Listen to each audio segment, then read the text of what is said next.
Class 10 chapter 7 science में आज हम टॉपिक पढ़ने वाले हैं इलेक्ट्रॉन अवधि एंथैल्पी के बाद विद्युत ऋणता इलेक्ट्रोनेगेटिविटी। पहले तो हम इस विद्युत ऋणता का अर्थ समझ लेते हैं। ठीक है, विद्युत ऋणता का मतलब होता है अपनी ओर इलेक्ट्रॉन खींचने की क्षमता। देखें बच्चों, जैसे हमने यहाँ से क्या बनाया, कोई परमाणु बनाया। ये क्या है बच्चा? परमाणु है। ठीक है, और ये है अपने पास कोई इलेक्ट्रॉन। ठीक, इलेक्ट्रॉन बहुत दूर है, तो इसको ये नाभिक, ये इलेक्ट्रॉन अपनी ओर कितना खींच सकता है, कितना जल्दी खींच सकता है, तो यही क्या कहलाती है? विद्युत ऋणता। समझ में आया? इलेक्ट्रॉन को अपनी ओर खींचने की क्षमता क्या कहलाएगी? विद्युत ऋणता। ये तो हुई समान अर्थ आसान शब्दों में। और हम बात करते हैं, जैसे हमने लिखा HCl, ये अपना जो बंध है जो लाइन से दिखा रखा है, इसका मतलब क्या है? इस बंध के बीच में कितने इलेक्ट्रॉन हैं? 2, एक इधर और एक इधर। अब ये इलेक्ट्रॉन तो Cl के पास है और ये इलेक्ट्रॉन H के पास है, तो ये वाला जो H के पास है ये H का इलेक्ट्रॉन है, जो Cl का है इसके पास है। तो अपना अपना तो सब रखते हैं, लेकिन अपनी प्रवृत्ति क्या होती है? कोई दूसरे की चीज भी अपने पास आ जाए। होती है कि नहीं होती है? भाई एक एक पेन आप दोनों बच्चों को दे रखा है, वो सोचो दूसरा वाला भी मेरे पास आ जाए, तो होगा क्या? अब आप ऐसे समझो इसको कि इस इलेक्ट्रॉन को खींचने, भाई ये तो Cl का इलेक्ट्रॉन है, लेकिन ये वाला इलेक्ट्रॉन किसका है? H का। तो कोशिश Cl की क्या रहती है? ये वाला जो इलेक्ट्रॉन है इसको भी Cl अपनी ओर खींच ले, या फिर अपन H की बात करें, H की प्रवृत्ति क्या रहेगी? इस इलेक्ट्रॉन को अपनी ओर खींच ले। जैसे हमने कहा ये रस्सी है, ठीक है, इसको अपनी ओर खींच रहा है। यहाँ तो एक बच्चा खड़ा है छोटा, और यहाँ पर क्या खड़ा है? कोई बड़ा व्यक्ति खड़ा है। ठीक है, अब कोई रस्सी को अगर कोई खींचना चाह रहा है तो किस पे ज्यादा जोर लगेगा? बड़े पे कि छोटे पे? आप कहोगे मैडम जो बड़ा आदमी है ये अपनी ओर इसको क्या करेगा? खींच ले जाएगा, अपनी ओर खींच ले जाएगा। तो रस्सी को खींचने की क्षमता किस में थी? इस बड़े वाले में। बड़ा वाला क्या है? इस समय ताकतवर है। ठीक है, अब यहाँ पे हम बात करें, इनमें से जिसकी ताकत ज्यादा होगी वही अपनी ओर इलेक्ट्रॉन को खींच ले जाएगा। यही तो बात हुई आसान शब्दों में। तो ये इन दोनों में से इलेक्ट्रॉन खींचने की सामर्थ्य दोनों में से किसके पास होती है? Cl के पास ज्यादा होती है बजाय H के। तो ये इलेक्ट्रॉन अपनी ओर कौन खींच ले जाता है? Cl खींच ले जाता है, और इसे ही हम क्या कहेंगे? इलेक्ट्रॉन खींचने की क्षमता। इसे ही हम क्या कहेंगे? विद्युत ऋणता। और हम बात आते हैं, H और H दोनों के पास इलेक्ट्रॉन है, इसकी भी उतनी ही पावर है, इसकी भी उतनी ही पावर है, दोनों समान परमाणु है ना।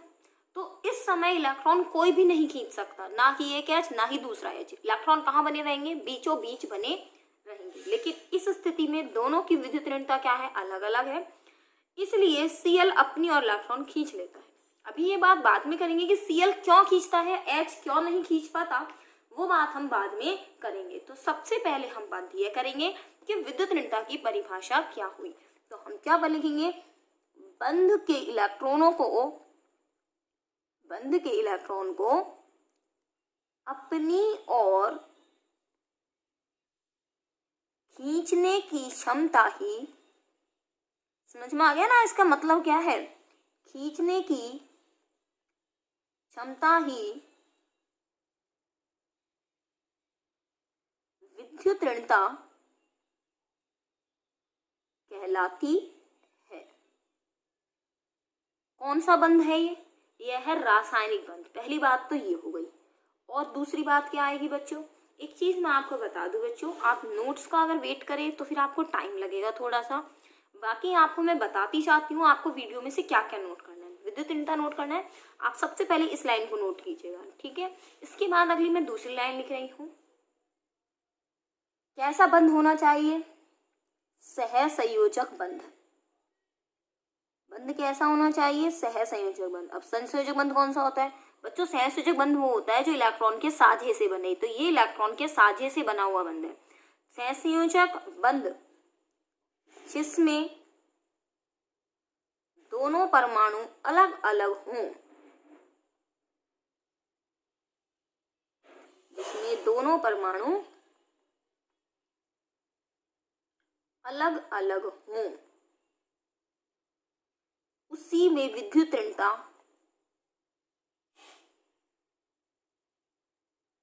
का प्रभाव देखा जा सकता है। विद्युत ऋणता का प्रभाव देखा जा सकता है। ठीक है, ये बात मैंने अभी अभी आपको समझाई।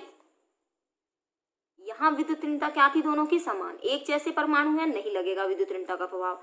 दोनों परमाणु एक जैसे अलग अलग है तो लग जाए। अगर मान लो Cl होते तो भी इलेक्ट्रॉन कहाँ बने होते, बराबर बने होते। लेकिन एक ताकतवर है और एक छोटा है तो विद्युत ऋणता में जो अपनी ओर खींच लेगा वही उस क्या हो जाएगा, विद्युत ऋणी हो जाएगा। ठीक है, आगे देखें इसके अंदर बच्चों और क्या है अपने पास, ऐसा क्यों हुआ।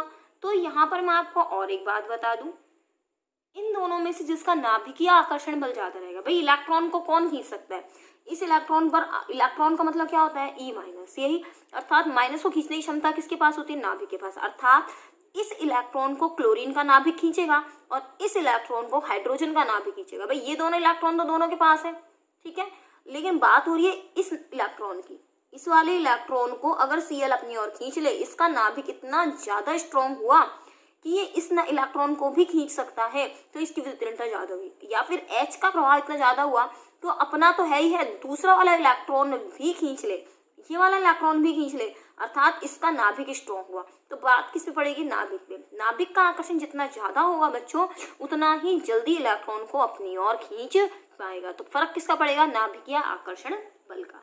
तो ये प्रभावी नाभिकीय आवेश, नाभिकीय आकर्षण बल किसका ज्यादा होता है, देखिए हम अपने पास यहाँ देखिएगा बच्चों, एक तो हम कहते हैं ये,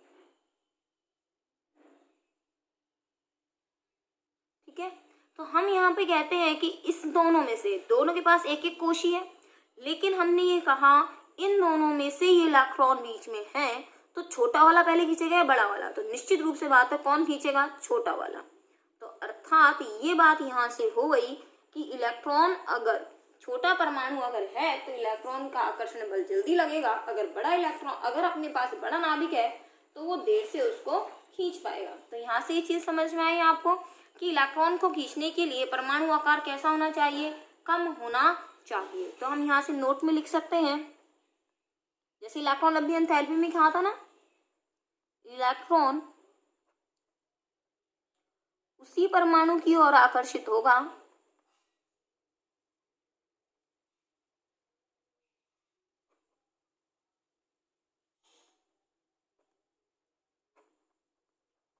जिसका नाभिकीय आकर्षण बल अधिक है।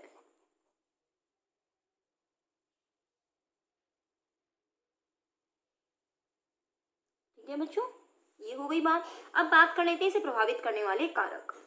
बच्चों यहाँ से देखिए अपना टॉपिक है परमाणु आकार। मैंने आपको पहले बताया था परमाणु आकार छोटा होगा तो आकर्षण बल ज्यादा होगा, अर्थात विद्युत ऋणता क्या होगी, बढ़ेगी, क्योंकि इलेक्ट्रॉन आसानी से खींचा जा सकता है। तो परमाणु आकार या फिर हम कह दें एटॉमिक रेडियस जितनी ज्यादा होगी विद्युत ऋणता उतनी कम होगी। ये अगर हम इसको कह दें इनडायरेक्टली प्रोपोर्शनल है, अगर ये ज्यादा है तो इलेक्ट्रॉन खींचने की क्षमता कम है, और परमाणु छोटा है तो इलेक्ट्रॉन खींचने की क्षमता ज्यादा होगी। छोटा जितना ज्यादा होगा इलेक्ट्रॉन उतनी जल्दी खींचेगा, क्योंकि फटाफट से इलेक्ट्रॉन वहां पर आ जाएगा।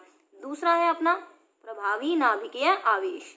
प्रभावी नाभिकीय आवेश भी वही चीज हो गई, मतलब नाभिक का आकर्षण बल, अर्थात जेड इफेक्टिव या हम कह दें इफेक्टिव न्यूक्लियर चार्ज। प्रभावी नाभिकीय आकर्षण नहीं, आवेश ले दीजिए यहाँ से, इफेक्टिव न्यूक्लियर चार्ज। ओके, तो यहाँ से अगर मैं इसकी बात करूं तो इफेक्टिव न्यूक्लियर चार्ज में हम ये कह सकते हैं जितना ज्यादा ये होगा प्रभावी नाभिकीय आवेश, ठीक है, तो विद्युत ऋणता भी क्या होगी बच्चों, उतनी ही ज्यादा होगी। ठीक है, अब हम बात करेंगे वर्ग में क्या प्रभाव पड़ता है और आवर्त में क्या प्रभाव पड़ता है।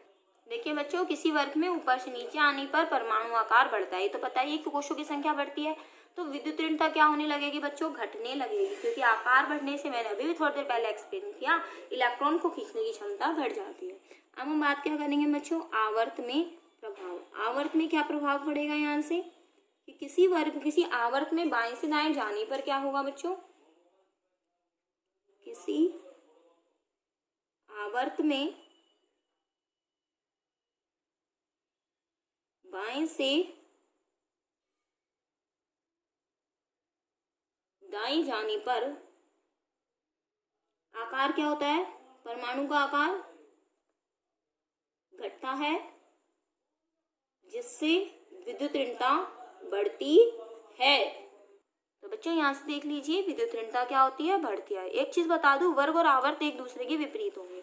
अब सबसे इम्पोर्टेंट चीज यहाँ से कि हम लिथियम बेरिलियम इसकी बात करें, lithium beryllium boron carbon nitrogen oxygen fluorine, तो सबसे ज्यादा विद्युत ऋणता किसकी हो गई? फ्लोरीन की, क्योंकि आवर्त में बाएं से दाएं जाते तो आकार क्या होता है? घटता है। तो फ्लोरीन की विद्युत ऋणता क्या होती है? सबसे ज्यादा होती है। मैं आपको विद्युत ऋणता का क्रम भी बता देती हूँ। विद्युत ऋणता का क्रम, सबसे ज्यादा फ्लोरीन, फिर ऑक्सीजन, फिर क्लोरीन और नाइट्रोजन लगभग बराबर लेते हैं। ठीक है, तो इसका मतलब है लगभग बराबर। ठीक है, फ्लोरीन, फिर नंबर के अंतर है तो फर्स्ट नंबर सबसे ज्यादा आपसे पूछे किसी आवर्त सारणी में सबसे अधिक विद्युत ऋणता किसकी होती है, तो आंसर क्या होगा? फ्लोरीन। फ्लोरीन की आवर्त सारणी में, पूरी आवर्त सारणी में विद्युत ऋणता सर्वाधिक है। फ्लोरीन की विद्युत ऋणता सर्वाधिक। पूरी आवर्त सारणी में आपसे पूछा जाता है कि सबसे ज्यादा विद्युत ऋणता किसकी है, तो आंसर क्या आएगा? फ्लोरीन। और एक चीज, विद्युत ऋणता का कोई मात्रक नहीं होता है, जैसे और सबका था ऐसे हम यहाँ पे कह सकते हैं विद्युत ऋणता का कोई मात्रक नहीं होता। क्लियर रखिएगा बात, विद्युत ऋणता का कोई मात्रक नहीं होता है। तो यहाँ से ये जो चीज है अपने पास ये क्लियर हो जाती है। ये सापेक्ष प्रवृत्ति है, अगर एक की ज्यादा है तो हो सकता है दूसरे की कम हो। जैसे अभी Cl की बात हो रही थी, अगर मैं आपसे कह दूं ऑक्सीजन और क्लोरीन आपस में आ जाए आमने सामने तो ऑक्सीजन की ज्यादा होगी, लेकिन फ्लोरीन से ज्यादा कभी किसी की नहीं होगी। अब अपना नेक्स्ट टॉपिक है बच्चों, वो है अपना संयोजकता। क्या है टॉपिक अगला अपना नेक्स्ट टॉपिक है बच्चों संयोजकता। इंग्लिश में कहते हैं इसको वैलेंसी। क्या कहते हैं बच्चों इसको? वैलेंसी। अब वैलेंसी क्या चीज होती है इसके बारे में हम पढ़ लेते हैं। तो जो आउटर मोस्ट सेल होती है किसी भी तत्व की, उसमें जितने इलेक्ट्रॉन उपस्थित होंगे वही क्या कहलाएगी? उसकी वैलेंसी कहलाएगी। जैसे एग्जाम्पल, पहले इसकी परिभाषा लिख लेते हैं हम। किसी तत्व के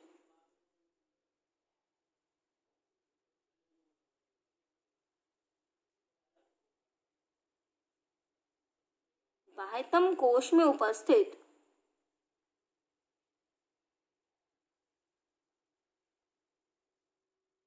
इलेक्ट्रॉन की संख्या संयोजकता कहलाती है।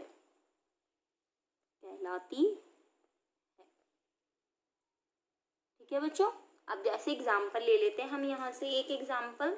यहाँ से हमने एग्जाम्पल ले लिया बच्चों, हमने मान लीजिए यहाँ एग्जाम्पल लिया सोडियम। सोडियम का इलेक्ट्रॉनिक विन्यास हम देखें, यहाँ 11 होता है इसका परमाणु क्रमांक, तो 2 8 1। बाह्यतम कोश में कितना इलेक्ट्रॉन है? 1। अर्थात इसकी संयोजकता कितनी हुई बच्चों? इसकी संयोजकता हुई 1। ठीक है, समझ में आ गया आपको? और एग्जाम्पल ले लेते हैं हम यहाँ से। जैसे हमने ले लिया यहाँ से एग्जाम्पल एल्यूमिनियम। एल्यूमिनियम का कितना होता है? 13।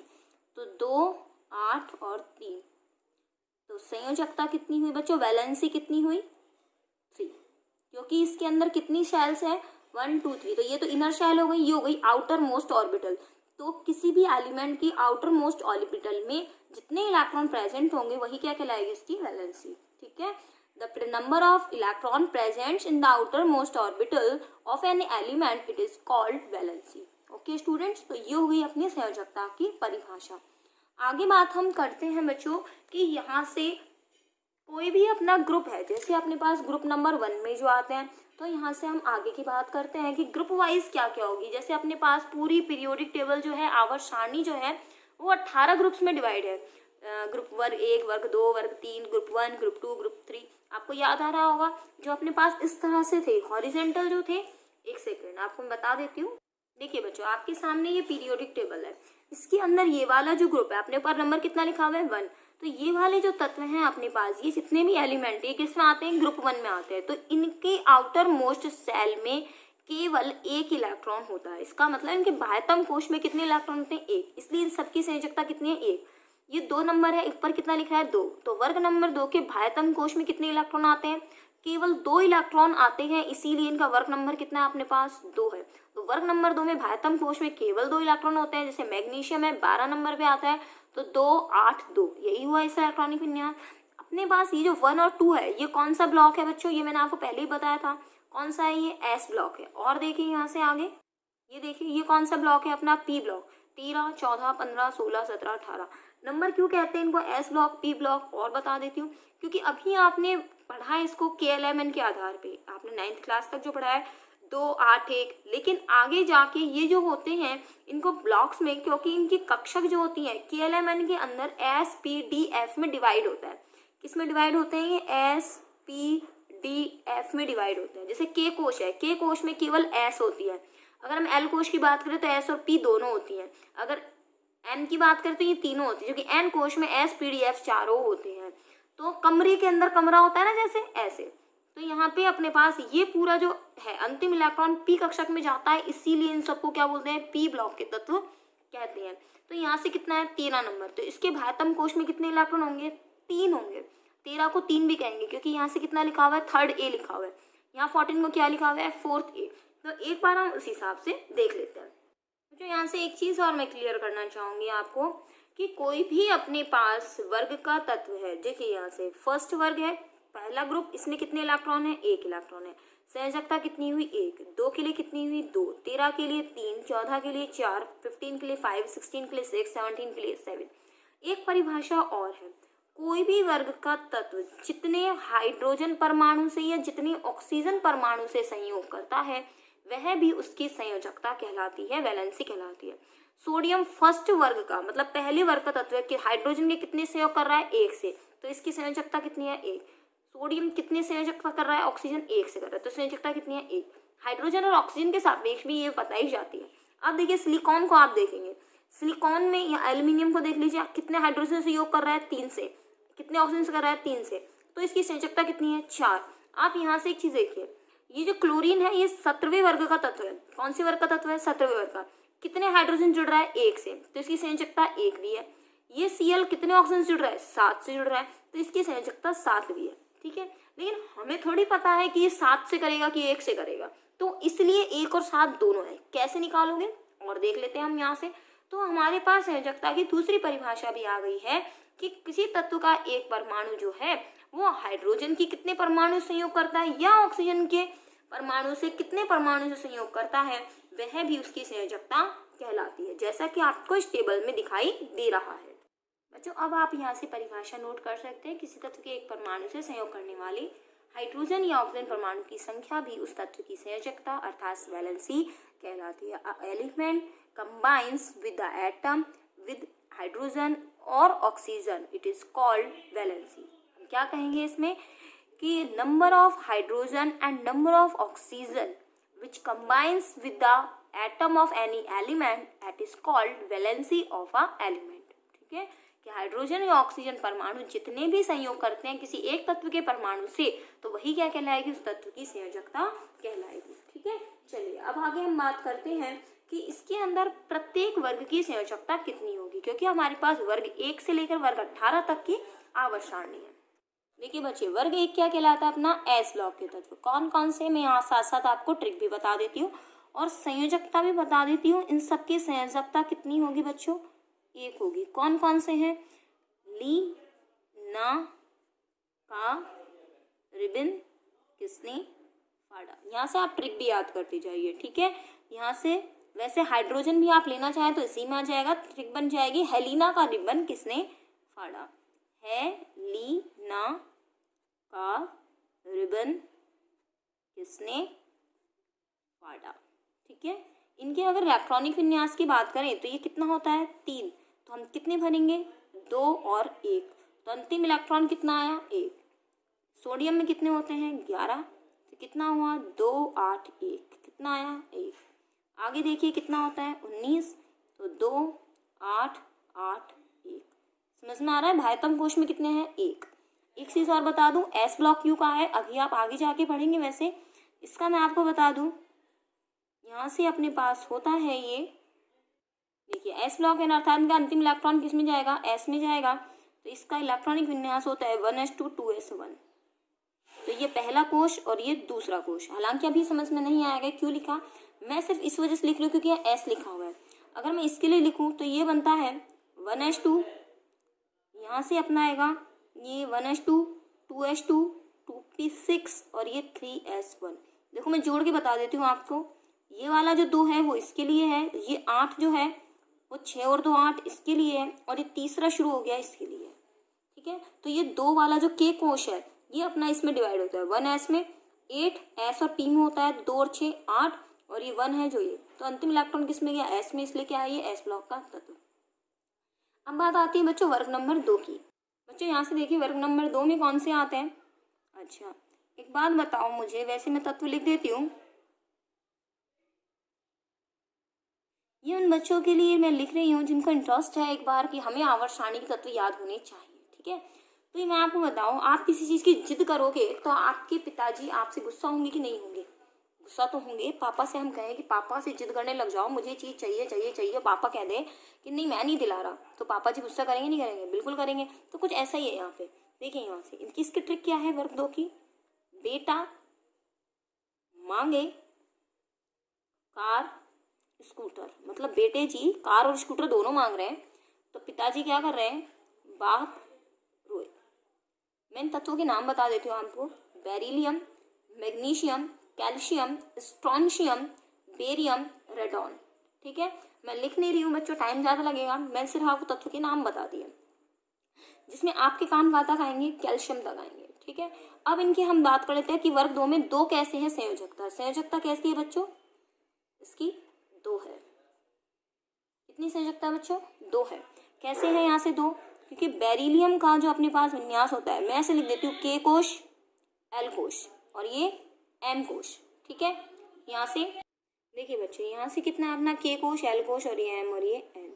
ठीक है, यहाँ से हमने 8 भर सकते हैं मैक्सिमम, लेकिन इसका परमाणु क्रमांक कितना होता है 4, तो हमने 2 और 2 भर दिए। मैग्नीशियम का होता है यहाँ से 12, तो देखो 2 8 और ये 2 हो गए 12। अब यहाँ से मैं आपको कह दूँ एस ब्लॉक कैसे है, वही इसको अगर मैं तोड़ दूँ 1s2 2s2 1s2 2s2 2p6 3s2। देखिए ये वाले इसके भायतम कोश में 2, इसके भायतम कोश में 2, संयोजकता भी कितनी है 2, तो भायतम कोश में 2 आ रहे हैं इसलिए 2 आ गई आउटर मोस्ट सेल में। आगे देखो यहाँ से ये 2 8 2 को कैसे तोड़ा है, ये 2 ये वाला है, ये 8 जो है वो इन दोनों को मिला के 6 और 2 8 हुआ है, अंतिम फिर से 3s2 आ गया, इसलिए अंतिम इलेक्ट्रॉन s में जा रहा है तो ये s हो गया, इस तरह से है ये। ठीक है, आगे अगर कैल्शियम का मैं लिखना चाहूँ तो कैल्शियम का परमाणु क्रमांक होता है 20, तो 2 8 8 2 8 और 2 10 10 8 18 और 2 20, वही इसके भायतम कोश में कितने इलेक्ट्रॉन है 2, तो संयोजकता कितनी आ गई 2। इस तरह से वर्ग 2 में भी भायतम कोश में जितने इलेक्ट्रॉन आते हैं, जितना वर्ग नंबर होता है वही उसकी क्या है संयोजकता। वर्ग नंबर 2 भायतम कोश में इलेक्ट्रॉन 2, संयोजकता कितनी है 2, तो संयोजकता कितनी हो गई 2। बात आती है पी ब्लॉक की। पी ब्लॉक में जितना अपना होता है 13 नंबर का है तो 3 इलेक्ट्रॉन, 14 नंबर का होता है तो 4 इलेक्ट्रॉन, 15 नंबर का होता है तो 5 इलेक्ट्रॉन। देखिए बच्चों वर्ग 13 से वर्ग 18 हम बहुत ज़्यादा डिटेल में नहीं जाएंगे। अगर बच्चों आपको यहाँ से इनकी ट्रिक्स देखनी है कि मैडम इनकी ट्रिक भी बता दीजिए वर्ग 13 से वर्ग 18 को याद करने की, तो बच्चों मैंने क्लास 12 की केमिस्ट्री की क्लासेस बनाए रखी हैं, उसमें पी ब्लॉक एलिमेंट्स की हैं। आप चाहें तो उसमें से वर्ग पार्ट 1 है पी ब्लॉक का क्लास 12 केमिस्ट्री का, चाहे तो वहाँ से देख सकते हैं। बाकी आपके काम में अभी तत्व नहीं आएंगे इसलिए मैं तत्व नहीं करा रही हूँ। ठीक है, फिर भी अगर आपकी डिमांड रहती है कि नहीं मैडम हमको तो सीखने हैं वर्ग 13 से वर्ग 18 तक के तत्वों के ट्रिक सीखनी है, अपनी शॉर्ट ट्रिक्स सीखनी है अच्छी तरह से, तो फिर आप मुझे कमेंट्स करके बता दीजिएगा कि हाँ हमें शॉर्ट ट्रिक्स सीखनी है वर्ग 13 से वर्ग 18 की, तब तो मैं आपके लिए वीडियो बना दूंगी हर वर्ग के तत्वों की वर्ग 13 से वर्ग 18 की। नहीं तो अब अपन आगे चलते हैं। ठीक है, कमेंट कर दीजिएगा, कमेंट कर दोगे तो मैं बना दूंगी, ऐसी बात नहीं है। ठीक है, चलो अब अपन यहाँ से आगे की चीज सीख लेते हैं। वर्ग 13 है जो अपने पास, इसके भायतम कोश में कितने इलेक्ट्रॉन होते हैं 3 इलेक्ट्रॉन, तो संयोजकता कितनी होगी बच्चों, इनकी संयोजकता भी कितनी होगी बच्चों 3 होगी। ठीक है, यहाँ से अगर हम बात करें आगे की वर्ग 14, इसके भायतम कोश में कितने इलेक्ट्रॉन होते हैं 4 इलेक्ट्रॉन, इसीलिए संयोजकता भी कितनी होगी 4। सभी किसके तत्व हैं पी ब्लॉक के। अब बात आती है वर्ग 15 की, लेकिन 15 से जब बात आती है भायतम कोश में कितने इलेक्ट्रॉन होंगे 5, लेकिन ये 5 इलेक्ट्रॉन की मैं आपको बात बता दूं, 5 इलेक्ट्रॉन बहुत ज़्यादा हो जाते हैं, इसीलिए यहाँ पर आगे की संख्या, यहाँ पर 8 में से जब आप इसको घटाएंगे तो इसमें से 3 आएंगे, 8 में से 5 गए 3, तो इसकी संयोजकता 5 भी होती है और 3 भी होती है। इसी तरह से वर्ग 16 की हम बात करें तो यहाँ भी बाह्यतम कोश में 6 इलेक्ट्रॉन होते हैं, तो 6 भी होती है, 8 में से 6 गए 2, तो 2 भी होती है। इसी तरह से वर्ग 17 की बात करें तो 7 इलेक्ट्रॉन होते हैं, यहाँ संयोजकता 7 भी होती है और 1 भी होती है, 8 में से 7 गया 1, तो संयोजकता 8 में से घटाकर भी ज्ञात की जा सकती है। वर्ग 18 की बात करें तो 8 इलेक्ट्रॉन होते हैं, लेकिन इसकी संयोजकता सामान्यतः कितनी होती है, वो होती है 0। सामान्यतः कितनी होती है अपने पास, 0 होती है। क्यों होती है, क्योंकि वर्ग 18 में अक्रिय गैसें आती हैं। एक चीज मैं आपको लिखवा देती हूँ बच्चों यहाँ से, बिल्कुल वर्ग 18 में अक्रिय गैसें आती हैं, तो अक्रिय गैसों का जो वर्ग है वो कौन सा है, वो वर्ग 18 है। जी मैं आपको बताना चाहूंगी बिल्कुल, क्योंकि बहुत अच्छा क्वेश्चन बनता है। ये कौन कौन सी अक्रिय गैसें, helium, neon, argon, krypton, xenon. नाम वैसे भी याद करा के जाओगे ट्रिक से भी। और एक होता है अपने पास यहाँ से रेडॉन, रेडी। देखिए बच्चों यहाँ से ये अपना गलत लिख दिया थोड़ा, ए नहीं आएगा, यहाँ पे एन आएगा, और यहाँ मैंने एन लिख दिया था, जो गलती से बच्चों इग्नोर कर दीजिएगा थोड़ा सा, यहाँ से रेडियम आएगा, थोड़ा सा मिस्टेक हो गया, वर्ड्स में दोनों आर से था इसलिए।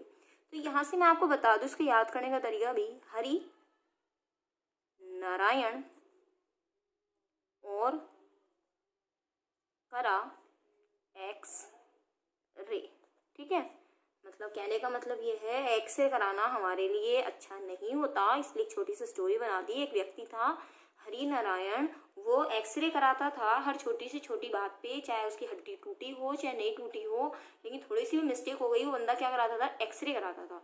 तो वो एक्सरे करा करा के क्या हो गया, उसकी तबीयत खराब हो गई, तो उसको डॉक्टर ने क्या बोला, हरि नारायण और करा एक्सरे। तो ऐसे याद कर लो इसको, और करा लो एक्सरे, एक्सरे कराते रहो सारे समय। तो ये वाली अपनी क्या है, गैसें हैं। नाम क्या क्या है बच्चों, यहाँ से नाम देख लीजिए आप, आपसे आ जाए अक्रिय गैसों के नाम बताओ 2-4, तो ये हीलियम, नियोन, ऑर्गन। आप ये तीनों याद कर लो, बाकी याद करने की आवश्यकता नहीं है, क्योंकि इसका परमाणु क्रमांक 2 है, इसका 10 है, इसका 18 है, इसका क्रिप्टॉन, इसका जीनॉन, इसका रेडॉन। ठीक है, अक्रिय गैसों का मतलब क्या होता है, जो क्रियाशील नहीं है, अर्थात ना इलेक्ट्रॉन त्यागती है ना ही इलेक्ट्रॉन ग्रहण करती है, इसीलिए इनकी संयोजकता कितनी है, 0 है, अर्थात ये कोई भी क्रिया नहीं करती हैं। इसलिए मैंने आपको बता दिया कि अक्रिय गैसें किस में आती हैं बच्चों, वर्ग 18 में आती हैं। और अच्छे से याद कर लीजिएगा कि वर्ग 18 अक्रिय गैसों का समूह है। ठीक है, ये अच्छा क्वेश्चन बनता है, इसलिए मैंने आपको बीच में यहाँ से करवा दिया है बच्चों। चलिए अब यहाँ से हम बात करते हैं एक और चीज, डी ब्लॉक तत्व क्या होते हैं आपने, तो वर्ग 1 करा दिया, 2 करा दिया, अपने पास पी ब्लॉक आ गया, एस और पी तो हो गया। अब वर्ग आता है डी ब्लॉक और होता है एक एफ ब्लॉक, उसको और देख लेते हैं एक बार। बच्चों मैं आपको एक अच्छी सी बात बता दूं कि डी ब्लॉक और एफ ब्लॉक में संयोजकता जो होती है वो निश्चित नहीं होती। जैसे यहाँ पर तो हमने निश्चित कर दी एक संयोजकता या 2, डी ब्लॉक की संयोजकता इस तरह से होती है +1 +2 +3 4 5 6 7, तो चेंज होती रहती है। तो इन दोनों ब्लॉक्स की संयोजकता चेंज होती है, इसीलिए इसको हम क्या कहते हैं, इनकी संयोजकता चेंज होती है, इसीलिए हम परिवर्ती संयोजकता भी कहते हैं। क्वेश्चन क्या बनेगा आपकी में, परिवर्ती संयोजकता प्रदर्शित करने वाला तत्व बताइए, ब्लॉक बताइए। तो आप कौन सा बता सकते हैं, डी ब्लॉक। परिवर्ती संयोजकता प्रदर्शित करने वाले एक तत्व का नाम बताइए, वो कौन सा होगा, Mn। परिभाषा भी हम क्या लिख सकते हैं, परिभाषा लिख सकते हैं हम यहाँ पर इसकी कि ऐसे तत्व जो एक से अधिक संयोजकता प्रदर्शित करते हैं परिवर्ती संयोजकता कहलाती है। बच्चों एक बार यहाँ से देख लीजिए, वे तत्व जो एक से अधिक संयोजकता प्रदर्शित करें वे परिवर्ती संयोजकता प्रदर्शित करने वाले तत्व कहलाते हैं। बच्चों आपके सामने अगर परिभाषा आ जाए एग्जाम में तो आप ये वाली परिभाषा लिखिएगा। एग्जाम्पल बता दिया, डी ब्लॉक के तत्व, डी ब्लॉक का तत्व कौन सा है, Mn। Mn मतलब मैंगनीज, जो +1 से +7 तक संयोजकता प्रदर्शित करता है। आवर्त सारणी में सर्वाधिक परिवर्तित संयोजकता प्रदर्शित करने वाला तत्व वैसे तो ऑस्मियम है, ये थोड़ा ज्यादा लेवल की बात हो जाएगी, लेकिन दूसरे नंबर पे मैंगनीज आता है, ऑस्मियम दिखाता है बच्चों +8 तक। एक चीज और मैं आपको बताना चाहूंगी, उसके साथ ही वीडियो अपना समाप्त भी होने वाला है। एक अपने पास एक टॉपिक और है यहाँ से, वो है अपना ऑक्सीकरण अवस्था। ठीक है, ऑक्सीकरण अवस्था का मतलब क्या है, किसी परमाणु पर जितना आवेश दिखाया जाए, किसी परमाणु पर उपस्थित आवेश, किसी परमाणु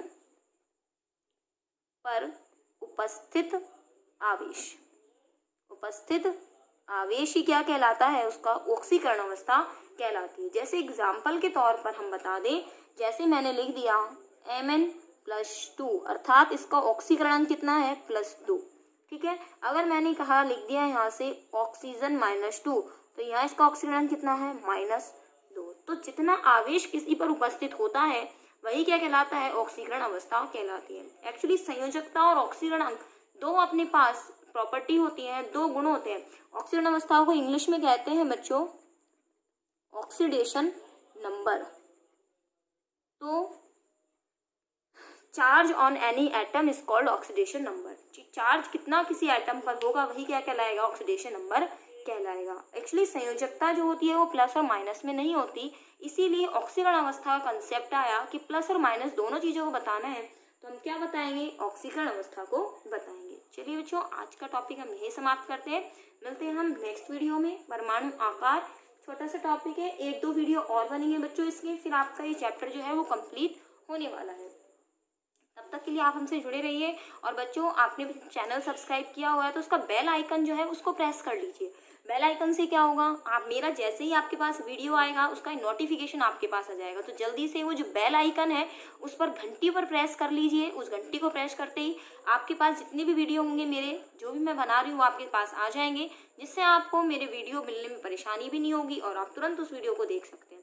अपने फ्रेंड्स के साथ जल्दी से शेयर कर दीजिए वीडियो, ताकि आपको भी आसानी रहे और बच्चे भी इससे पढ़ पाए। क्लास 12 की क्लास भी इस पे चल रही है, कोई आपके बड़े भाई बहन हो तो उनसे जरूर कहिएगा कि क्लास 12 की केमिस्ट्री क्लासेस यहाँ से ले सकते हैं।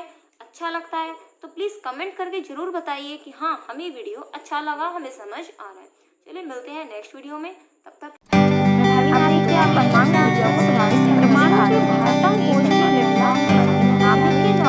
दूसरा आकर्षण बल महसूस किया जाता है।